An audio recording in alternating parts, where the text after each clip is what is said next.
प्रभू श्रीरामाच्या प्राणप्रतिष्ठेची उत्कंठा शिगेला. रामलल्लांवर आज दिव्य स्नान. मंदिराच्या गर्भगृहाचे एक्सक्लुझिव्ह दृश्य साम टीव्हीवर.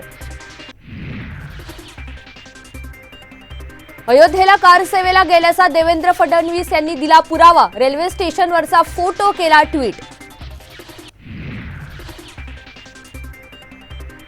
राम मंदिर सोहळ्याला शिंदे, फडणवीस, अजित पवार जाणार नाहीत. सोहळ्यानंतर संपूर्ण मंत्रिमंडळासह अयोध्येला जाणार, शिंदे यांची ट्विटद्वारे माहिती. दादागिरीची भाषा करू नका, मुंबईत येणारच. मनोज जरांगे यांचा पुन्हा इशारा. नोंदी सापडलेल्यांना तातडीने दाखले देण्याची केली मागणी.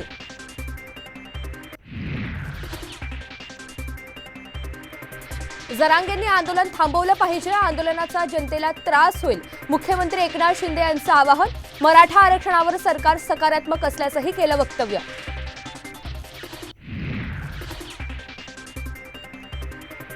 संविधानाचा आदर करायला हवा. आरक्षणासाठीच्या तारखेचा हट्ट करू नये. अजित पवारांचं वक्तव्य. तर संविधानाचा आदर तुम्हीच करा, आरक्षण द्या. जरांगेंचं प्रत्युत्तर. राज्यात गारठा आणि धुक्यापासून सुटका नाहीच. पुढचे 48 तासात थंडीचा कडाका आणखी वाढणार.